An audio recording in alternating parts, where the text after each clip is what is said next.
friends. Hi, friends.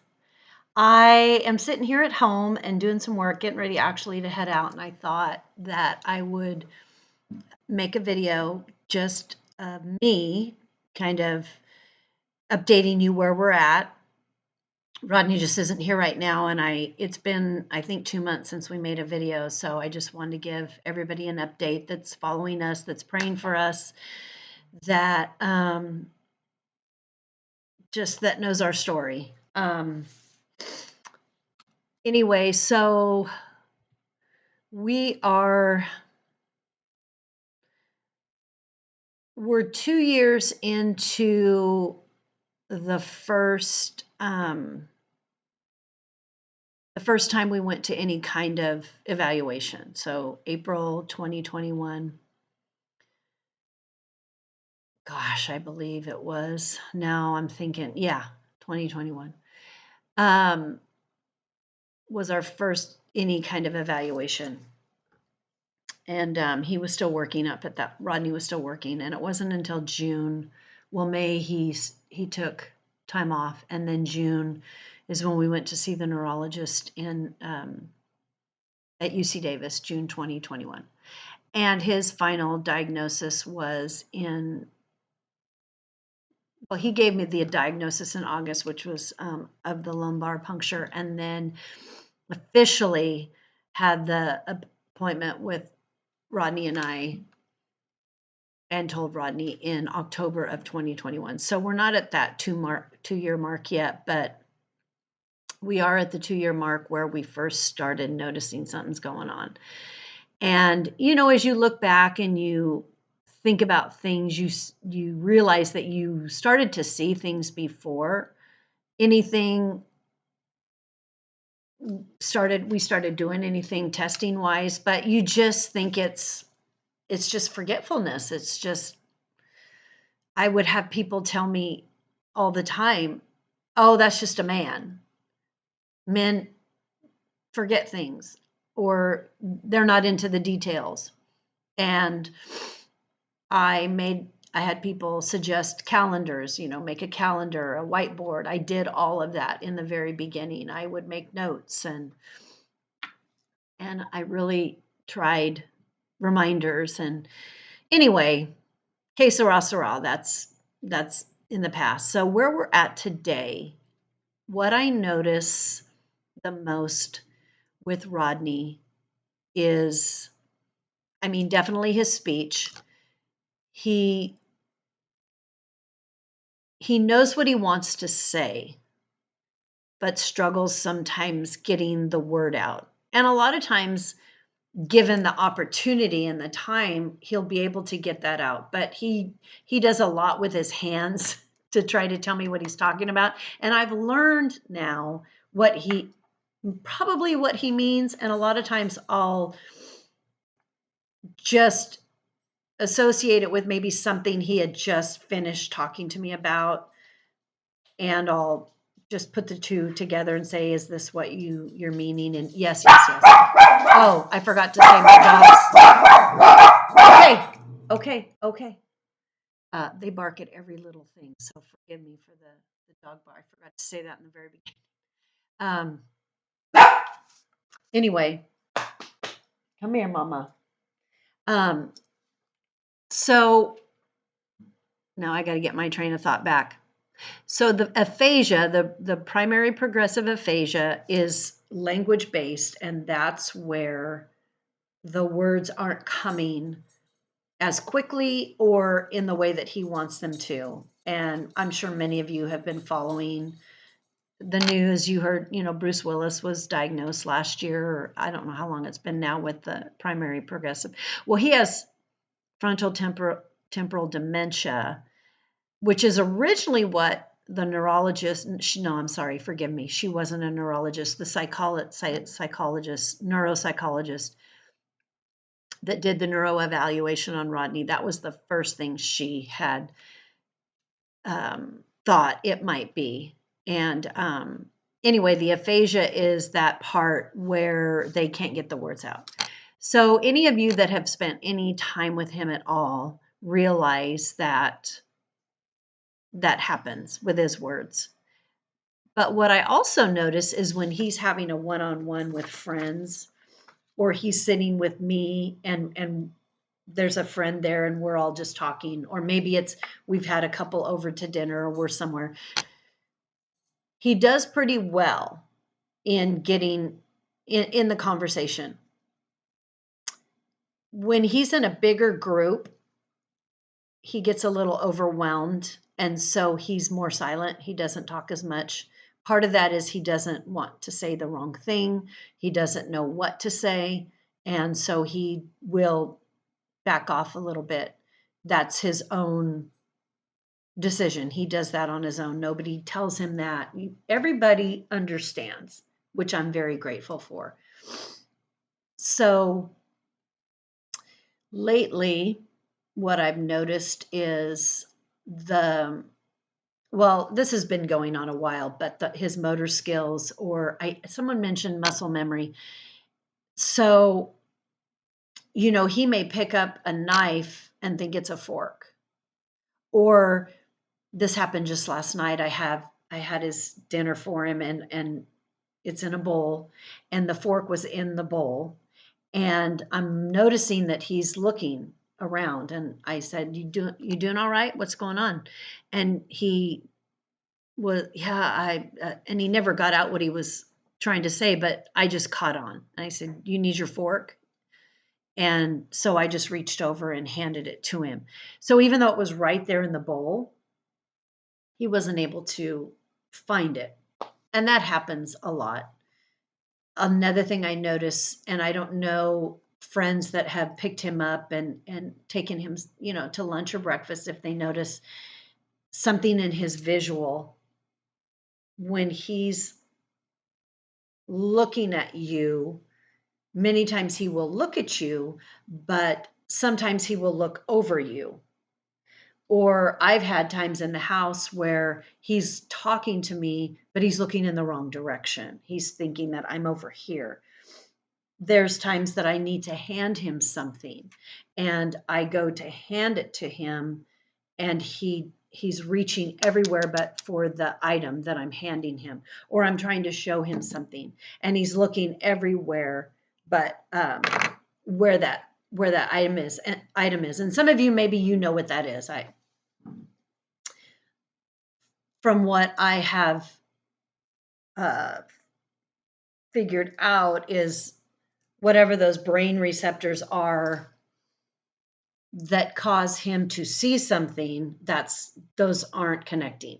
And I did talk with a friend a while back. He's a psychiatrist, but he deals with a lot of mental health. And he said that everything we do requires those receptors in our brains to touch. Even to put our hand up, to wave, everything we do, those brain receptors have to touch. And so when he's reaching for something, or he's trying to do something on his phone, or the remote control is, he just can't get it. He can't figure it out. The receptors aren't connecting, which makes a lot of sense. So I would say, what are his struggles? His struggles are, he can't just come into a room and turn on the TV and start watching TV. He can't do that. He can't pick up his phone and just start texting somebody, because I don't even know if he comes in, and I don't even know how his brain is working. So I don't know that he comes and sees his phone and thinks, oh, I need to call so-and-so, or I should text so-and-so. I don't think that even enters his mind. It's not until I mentioned, hey, have you talked to so-and-so? Maybe you should, or no, I don't say should. Do you want to call? Because you have to be careful with your verbiage too, so that they don't feel bad, which I do all the time. I'm still learning. Bite my tongue. Don't say things a certain way. And my friend Allison sent me a link to a um, a site that helps caregivers. And so it shows how the dementia patient or the Alzheimer's patient is, how they're hearing it or seeing it, and then how the caregiver is responding, or vice versa. And so, anyway, and along those lines, real quickly, many of you have helped in so many ways. You've sent me links, you've sent me ideas, you've sent me, diet ideas and supplement ideas. And I'll be honest, it, especially in the beginning, it's so overwhelming, all the stuff to look into. And my personality type just pushes it away for now because I just can't deal. And then I try to pull in a little bit at a time. So if I have not responded to maybe something you have sent, or if I haven't done something that you have sent, it's not that I'm just, no, I don't need that. It's just overwhelming. And what do you do first? What do you try? And so, I've had him on supplements. Now, he's always been a vitamin guy. He's always taken a handful of vitamins since I've known him. And I've tried to keep that up. I don't know how much it's helping. I don't know that it's helping the brain health. I've we do the fish oil. I've done the krill. I've done the green tea extract. I heard about that. We do vitamin D. We do vitamin B. We do. I'm trying to think, the DHEA. I mean the ginkgo Bilboa, however you say it. I mean, it's, yeah, the MCT oil in his coffee, and he doesn't really care for that. And then, there's a part of you that then says, I want him to enjoy life. I don't want him to be just unhappy all the time. And he loves ice cream. And so I kind of banned his ice cream for a while just because of the sugar. You hear sugar is awful.